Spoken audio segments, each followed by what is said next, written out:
Estamos de volta com o programa Casa Decor e antes de a gente continuar aqui a nossa conversa com o engenheiro eletricista Moisés Dalan e também com o capitão lá do Corpo de Bombeiros que veio trazer alguns esclarecimentos aí na área da prevenção na construção civil, vamos conferir mais um Construção Civil e seus direitos com o Dr. Léo.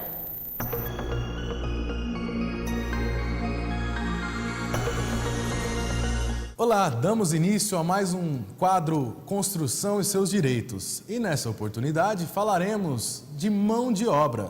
A mão de obra para a confecção desse imóvel que estamos realizando. O ideal para contratarmos é com o contrato escrito. Novamente, eu trago o contrato escrito que guarda os nossos direitos e também os nossos deveres. Com o contrato, podemos ter a apresentação de quem presta esse serviço do método utilizado para tal prestação. Ele vai mostrar como que vai utilizar os produtos adquiridos, como que vai fazer as edificações, quais os métodos utilizados, enfim, como vai ser dinamizada essa atividade. Também temos que levar em consideração o prazo de confecção dessa obra. Quanto tempo esse construtor vai ter para fornecer essa obra, lembrando que em caso de não cumprimento pode haver uma multa pecuniária, né? Porque criamos essa expectativa de conclusão. Também temos que levar em consideração sobremaneira a responsabilidade perante os funcionários dessa pessoa que foi contratada, ou essa empresa. Por quê? Para evitar qualquer problema futuro perante a justiça, perante a qualquer órgão. Então, quando da contratação, o ideal é que a responsabilidade seja do contratado perante aos funcionários ou qualquer acidente que possa vir a ocorrer na obra, né? Ou uma queda de escada ou qualquer coisa do gênero.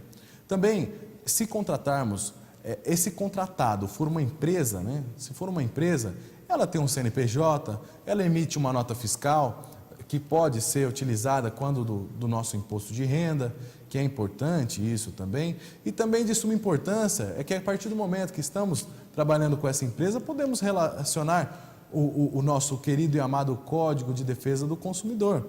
Haveria então uma relação consumerista nessa relação de contratação aí, de prestação de obras. Portanto, fiquemos atentos a esses tópicos e para que não tenhamos nenhum problema futuro. Por hoje é só, até o próximo programa.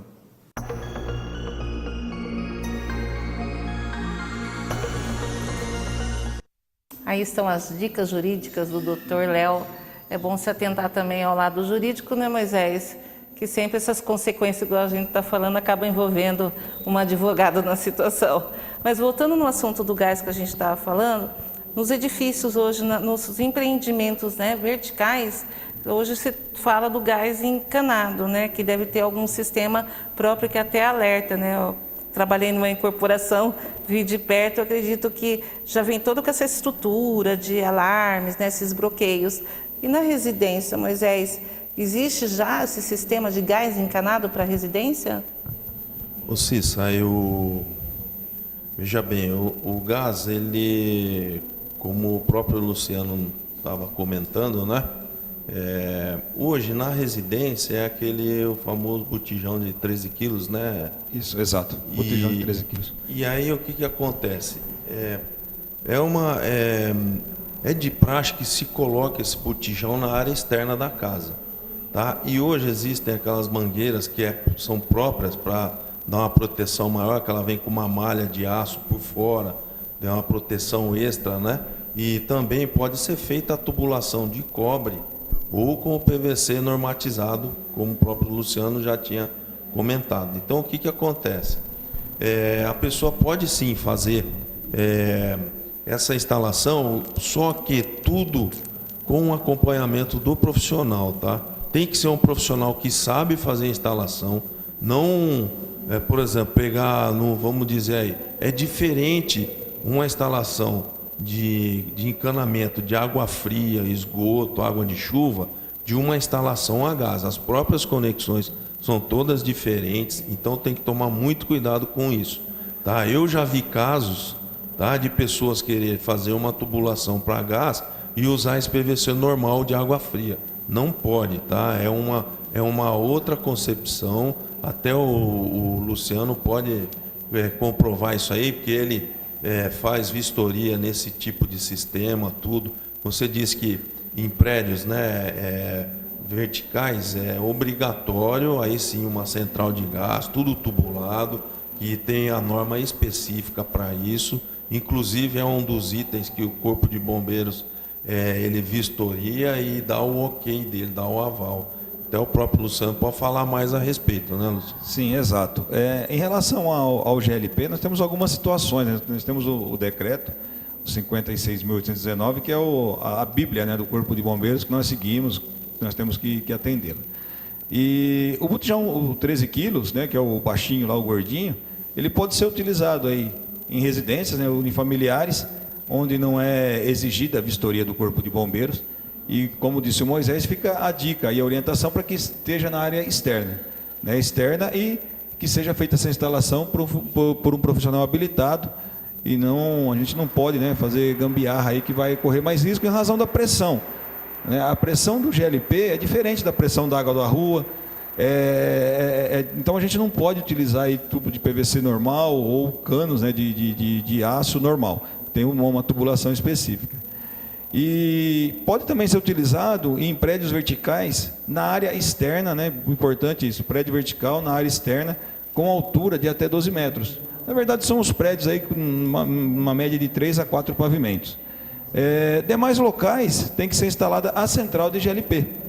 Isso com uma ART, né, do engenheiro ou o arquiteto emitindo o documento, dando o aval que foi feito de acordo com as normas técnicas para evitarmos aí possíveis sinistros.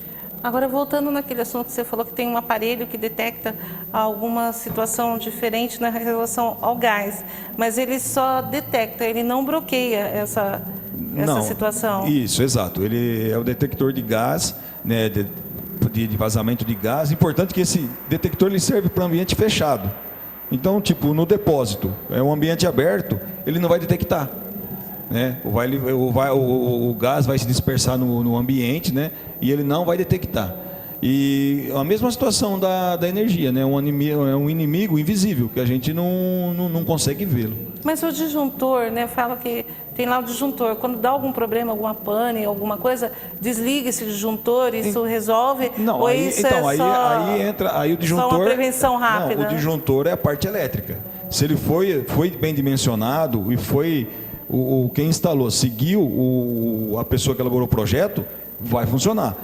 Não adianta você, né, depois o Moisés até pode complementar melhor, que é a área dele, não adianta você colocar um disjuntor pesado, aí entra a parte do quê? Redimensionamento, né, da rede elétrica, que também é outra causa aí que a gente tem bastante problema.